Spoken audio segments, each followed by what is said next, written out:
আসসালামু আলাইকুম। সবাইকে সম্মুখ টিউটোরিয়ালে স্বাগতম। আশা করি সবাই সৃষ্টিকর্তার অশেষ রহমতে ভালো আছেন। আজকে আমরা যে জিনিসটা নিয়ে আলোচনা করব সেটা আমাদের সবার খুব পরিচিত প্রিপজিশন। এই পজিশনের মূল আলোচনায় যাওয়ার আগে আমরা প্রিপজিশনের কিছু শর্ত জেনে নেই। আমরা তো ছোটবেলা থেকেই জানি যে প্রিপজিশন কি করে? একটা বাক্যের যে ২ টা ওয়ার্ড থাকবে সেই ২ টা ওয়ার্ডের মধ্যে সম্পর্ক স্থাপন করে মেইনলি। প্রত্যেকটা প্রিপজিশনেরই কিন্তু একটা অর্থ আছে। এই অর্থ অনুসারে প্রিপজিশন কি করে সাধারণত? শব্দর মাঝখানে সম্পর্ক স্থাপন করে। আর প্রিপজিশন মূলত একটা কানেক্টিভ ওয়ার্ড হিসেবে কাজ করে। যে কি করে? ২ টা শব্দের মধ্যে সম্পর্ক সৃষ্টি করে। আরেকটা শর্ত হচ্ছে প্রিপজিশনের পরে অবশ্যই নাউন অথবা প্রোনাউন বা নাউন অথবা প্রোনাউনের মতো কাজ করে এমন কোনো শব্দ বসে। অর্থাৎ প্রিপজিশনের কি একটা অবশ্যই অবজেক্ট থাকে। আর প্রিপজিশনের পরে ভার্ব অথবা অ্যাডজেক্টিভ অথবা অ্যাডভার্ব অথবা কনজাংশন অথবা কি ইন্টারজেকশন বসে না। এই জিনিসগুলো আমাদের মনে রাখতে হবে। আমরা যদি এই প্রিপজিশন ওয়ার্ডটাকে ভেঙে দেখাতে চাই, তাহলে হচ্ছে ২ টা অংশ পাবো। একটা হচ্ছে প্রি, যার অর্থ আমরা জানি আগে বা পূর্বে। আরেকটা অংশ হচ্ছে পজিশন। এই পজিশন অর্থ অবস্থান অথবা আমরা জায়গা বলতে পারি। প্রিপজিশনের বাংলা কিন্তু অব্যয়। এখন যদি আমরা একটু প্রিপজিশনের ডেফিনেশনটা দেখি, প্রিপজিশন হলো এমন একটি ওয়ার্ড যা কোনো কি করে নাউন অথবা নাউন ফ্রেজ বা প্রোনাউন বা জিরান্ডের সঙ্গে বাক্যের একটা অন্য অংশের সম্পর্ক স্থাপন করে বা সম্পর্ক বোঝায়। এই যে একটু আগে আমরা উপরে দেখলাম নাউন, নাউন ফ্রেজ, প্রোনাউন অথবা জিরান্ড। এই জিনিসটা হচ্ছে আমরা মেইনলি এখানে এই ডেফিনেশনটাতে দেখতে পেলাম যে এগুলার সঙ্গে কি করে বাক্যের একটা সম্পর্ক স্থাপন করে। উদাহরণটা দেখলে আমরা ক্লিয়ার হয়ে যাব। এক্সাম্পল এখানে দেওয়া আছে, "the book is on the table." এই অন কি করলো? এই অন হচ্ছে এই যে এখানে দি বুক এবং এখানে যে টেবল, এই ২ টার মধ্যে সম্পর্ক স্থাপন করলো। ২য় উদাহরণটাতে যদি আমরা এখানে দেখি, he is going to school. এখানে টু কি করলো? এই যে আমার এখানে হি প্রোনাউনটা আছে এবং এখানে যে একটা স্কুল নাউন আছে, এটার মধ্যে একটা সম্পর্ক স্থাপন করেছে। একদম লাস্টেরটা যদি আমরা দেখি এখানে, I will come after lunch। এই আফটার দিয়ে একটা কি সম্পর্ক বুঝাচ্ছে এবং এখানে I এর সাথে লাঞ্চ এর একটা কি করলো? সম্পর্ক স্থাপন করলো। প্রিপোজিশনের প্রকারভেদগুলো নিয়ে একটু আলোচনা করি। Types of preposition. তো এটা হচ্ছে আমরা কিসের উপর ভিত্তি করে দিচ্ছি এখানে? স্ট্রাকচার এবং ফাংশনের উপর ভিত্তি করে। মূলত এখানে ৬ টা ভাগে আমরা বা ৬ টা টাইপে আমরা ভাগ করতে পারি। ১ নাম্বার যে টাইপটা সেটা হচ্ছে সিম্পল প্রিপোজিশন। কথাটা শুনেই আমরা বুঝতে পারতেছি এই প্রিপোজিশনটা হবে একদম সাধারণ বা সিম্পল। আমরা তারপরে একটু ডেফিনিশনটা এটা দেখি। A single word preposition. তাহলে এই যে প্রিপোজিশনটা হবে সেটা শুধু কি হবে?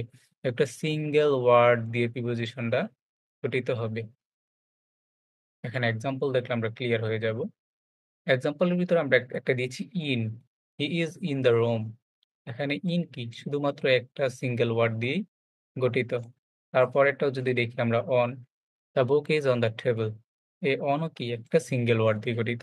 তো এমন যদি আমরা আরো দিতে চাই, আরো আছে among, between, out, by, in, since আরো অনেকগুলা আছে সিম্পল প্রিপোজিশনের মধ্যে। তাহলে আমরা তো বুঝতে পারলাম সিম্পল প্রিপোজিশন কি। ২ নাম্বার টাইপটাতে যদি আমরা যাই, সেটা হচ্ছে ডাবল প্রিপোজিশন। নাম দেখেই আমরা বুঝতে পারতেছি যে এখানে আর সিঙ্গেল ওয়ার্ড থাকবে না। তারা কি হয়ে যাবে? কাপল বা ডাবল ২ টা হয়ে যাবে। আমরা একটু ডেফিনিশনটা দেখি। Made by combining 2 simple preposition. তাহলে এখানে কি হবে? একটু আগে যে আমরা সিম্পল প্রিপোজিশন দেখলাম, এই সিম্পল প্রিপোজিশন কি ছিল? On, in, to, among. এখানে হবে ২ টা সিম্পল প্রিপোজিশন মিলে একটা প্রিপোজিশন গঠন করবে। তো সেটাকে আমরা বলতেছি ডাবল প্রিপোজিশন। আমরা যদি উদাহরণটা একটু দেখি এখানে। এখানে একটা উদাহরণ এনেছি ইনটু, আরেকটা হচ্ছে অনটু। He went into the room. আরেকটা হচ্ছে কি? The cat jumped অনটু the table. এই যে আমরা ইনটুকে যদি ভাঙি ২ টা পাবো প্রিপোজিশন। একটা হচ্ছে ইন আরেকটা হচ্ছে টু। ২ টাই কি সিম্পল প্রিপোজিশন। আরেকটা হচ্ছে অন টু। অনকেও যদি আমরা মাঝখান দিয়ে ভাঙতে চাই অন এবং টু। তাহলে আশা করি ডাবল প্রিপোজিশন কি সেটা আমরা বুঝতে পেরেছি। আমরা যদি ডাবল প্রিপোজিশন এর আরো কিছু উদাহরণ দেখতে যাই, সেগুলো হচ্ছে ইনটু তো বললাম, উইথিন, আপ টু, আপন, throughout, inside, from behind, outside, up to. এই জিনিসগুলোকে আমরা কি করতে পারি? ডাবল প্রিপোজিশন বলতে পারি। ৩ নাম্বার টাইপটাতে যদি আমরা যাই একটু দেখি কি আছে? Compound preposition. বাংলায় আমরা জানি কি কম্পাউন্ড মানে হচ্ছে যৌগিক, তাই না?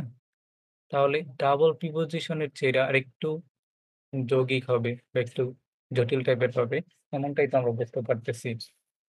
আমরা যদি কম্পাউন্ড প্রিপোজিশন এর ডেফিনিশনটা একটু দেখি, এটা হচ্ছে মেইনলি ২ বা ততোধিক শব্দ মিলে গঠিত হবে। আর এটা সাধারণত কি হয়? সাধারণত কোনো নাউন, অ্যাডজেক্টিভ বা ভার্বের সাথে প্রিফিক্স যোগ করে তৈরি হয়। এখন আমরা এটার ইংলিশ ডেফিনিশনটা না দেখি, আমরা যদি সরাসরি উদাহরণে চলে যাই তাহলে জিনিসটা আরো ক্লিয়ার ভাবে বুঝতে পারব। এখানে একটা উদাহরণ আছে, inside the boys are playing inside the room. আমরা যদি কম্পাউন্ড যে প্রিপোজিশন আছে সেটাকে যদি একটু ভালোভাবে বুঝতে চাই, আমরা ডাবল প্রিপোজিশনের মধ্যে একটু চিন্তা ভাবনা করতে হবে। তো এখানে হচ্ছে ইনসাইডকে আমরা ২ টা ভাগে ভাগ করতে পারি। একটা হচ্ছে ইন এবং আরেকটা হচ্ছে কি সাইড। তো ইনসাইডের এই যে ২ টা অংশ, ইনটা হচ্ছে মেইনলি কি প্রিপোজিশন আর সাইডটা হচ্ছে একটা নাউন। তো আমরা একটু আগে দেখতেছিলাম যে ডাবল যে প্রিপোজিশন ছিল ওইখানে কি ছিল? শুধু প্রিপোজিশন প্লাস প্রিপোজিশন। মানে ২ টা প্রিপোজিশন সিম্পল প্রিপোজিশন মিলে আমার ডাবল প্রিপোজিশন গঠিত হচ্ছিল। আর কম্পাউন্ডে হচ্ছে কি এখানে একটা অংশ থাকবে প্রিপোজিশন, আরেকটা অংশ যেকোনো কিছু হইতে পারে। এটা হইতে পারে নাউন, এটা হইতে পারে অ্যাডজেক্টিভ। তো এমন টাইপের যদি হয় তখন সেটাকে আমরা কি বলব? Compound preposition. আবার আমরা যদি এখানে দেখি উইথিন, এই উইথিন কিন্তু উইথ প্রিপোজিশন আবার ইনও কিন্তু প্রিপোজিশন। তাহলে কম্পাউন্ড প্রিপোজিশনটাকে আমরা আবার ডাবল প্রিপোজিশন এর ক্যাটেগরিতেও ফেলতে পারি। এখানে কম্পাউন্ড যে প্রিপোজিশনটা আমরা মেইনলি হচ্ছে কি করলাম? 2 ওয়ার্ড কম্পাউন্ড প্রিপোজিশন দেখলাম। আমরা কিন্তু 3 ওয়ার্ড কম্পাউন্ড প্রিপোজিশনও দেখতে পাই। যদিও আমার স্লাইডে এটা দেওয়া নেই। যেমন on behalf of, in front of এই জিনিসগুলোর সাথে তো আমরা পরিচিত। তো ওইটা হচ্ছে 3 ওয়ার্ড কম্পাউন্ড প্রিপোজিশন। পরবর্তী টাইপটা হচ্ছে ফ্রেজ প্রিপোজিশন। আমরা তো জানি ফ্রেজ মানে কি? ফ্রেজ মানে হচ্ছে গুচ্ছ। এখন কিসের গুচ্ছ হবে এখানে? অবশ্যই ওয়ার্ডের গুচ্ছ হবে। এটার যদি আমরা ইংলিশ ডেফিনিশনটা দেখি, a group of words used together as preposition. তাহলে একটা শব্দের গুচ্ছ কি হবে? এই ফ্রেজ প্রিপোজিশন হিসেবে কাজ করবে। আমরা উদাহরণটা দেখলেই বুঝতে পারবো। ১ম যে এক্সাম্পল আছে সেটা হচ্ছে in front of. The car is parked in front of the house. তাহলে আমরা দেখতে পাচ্ছি এখানে অনেকগুলা ওয়ার্ড মিলে কি হচ্ছে একটা ফ্রেজ তৈরি করলো। এই ফ্রেজটা এখানে কি প্রিপোজিশন হিসেবে কাজ করলো। তারপর হচ্ছে ডিউ টু, অ্যাকর্ডিং টু এই জিনিসগুলা কি ফ্রেজ প্রিপোজিশন। আশা করি আমরা ফ্রেজ প্রিপোজিশন কি সেটা বুঝতে পেরেছি। পরবর্তী টাইপ 5 পার্টিসিপল প্রিপোজিশন। পার্টিসিপল প্রিপোজিশনটা হচ্ছে মেইনলি কি ২ টা পার্টিসিপল ব্যবহার করা হয়। একটা হচ্ছে প্রেজেন্ট পার্টিসিপল যেটা মেইনলি ভার্বের সাথে আইএনজি যুক্ত করে হয়। আরেকটা হচ্ছে পাস্ট পার্টিসিপল। তো এই যে পার্টিসিপল প্রিপোজিশন এটার শেষে প্রিপোজিশন গুলার শেষে লাস্টে কি থাকবে? হয়তো আইএনজি, হয়তোবা ইএন, হয়তোবা ইডি। এই ৩ টা জিনিস থাকতে পারে। এরকম একটু উদাহরণ দেখি। এই যে এখানে দেখতে পাচ্ছি regarding. We discussed regarding the exam. এই যে রিগার্ডিং লাস্টে কি আছে আমার? আইএনজি আছে। দেন ২য় উদাহরণটাতে সেম কনসার্নিং এর সাথে অবশ্যই আইএনজি আছে। আর দেখো এই ২ টা আমার কি? এই ২ টা হলো আমার প্রেজেন্ট পার্টিসিপল। লাস্টের যে উদাহরণটা দেওয়া আছে সেটা হচ্ছে গিভেন হি ইজ অ্যাক্টিভ। এখানে এই যে গিভেন, এই গিভেনটা হচ্ছে আমার কি? Past participle. এই গিভেন দ্বারা মেইনলি কি বোঝাচ্ছে এখানে? বিবেচনা করে, তার বয়স বিবেচনা করে দেখা যাচ্ছে সে কি অ্যাক্টিভ। তাহলে আমরা বুঝতে পারলাম পার্টিসিপল প্রিপোজিশন ২ টা টাইপেরই হইতে পারে। একটা হচ্ছে প্রেজেন্ট পার্টিসিপল, আরেকটা হচ্ছে কি পাস্ট পার্টিসিপল। আমরা যদি এবার সর্বশেষ যে প্রিপোজিশন আছে সেটার দিকে মুভ করি, সেটা হচ্ছে ডিসগাইজড প্রিপোজিশন। এই ডিসগাইজ শব্দের অর্থ হচ্ছে ছদ্মবেশ বা ছদ্মবেশী। হুম? তাহলে বোঝাই যাচ্ছে এই যে প্রিপোজিশনটা সেটা একটু চালাক চতুর। এটা নিজেকে আড়াল করে রাখতে পছন্দ করে। আমরা এটার ডেফিনিশনটা দেখলেই বুঝতে পারবো। A preposition in a hidden or altered form মানে সে তার যে আসল ফর্ম সেটাতে থাকবে না, সে হিডেন থাকবে অথবা সে পরিবর্তিত থাকবে, অল্টারড। আমরা উদাহরণ দেখলে ক্লিয়ার হয়ে যাব। He went a hunting এখানে আমরা যদি এই ইউজ না করে এখানে অন ইউজ করতাম তাও কিন্তু ভুল হতো না। তাহলে সঠিক হতো। তাহলে অন এর পরিবর্তে সে হিসেবে ইউজ হচ্ছে। ঠিক সেম দ্বিতীয়টাতে আমরা দেখতে পাচ্ছি হি স্যাড এ ব্যাড এখানে আমরা এর পরিবর্তে ইনও ইউজ করতে পারতাম। লাস্টের যে উদাহরণ দেখতে পাচ্ছি ইট ইজ 6 o'clock যেটা আমাদের খুবই পরিচিত।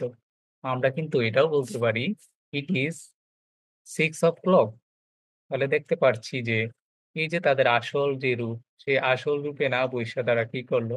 একটা ছদ্মবেশী রূপ নিল এবং এখানে যেটাকে আমরা বলতেছি disguised preposition। তো আশা করি এই যে প্রিপোজিশন এর মেইন ৬ টা টাইপ সেগুলো আমরা বুঝতে পেরেছি। বিভিন্ন বইয়ে আবার এটার ৪ টা টাইপও দেওয়া আছে বা আরো কম বেশি হইতে পারে। সবাইকে অসংখ্য ধন্যবাদ। পরবর্তী ভিডিও দেখার আমন্ত্রণ রইলো। আসসালামু আলাইকুম।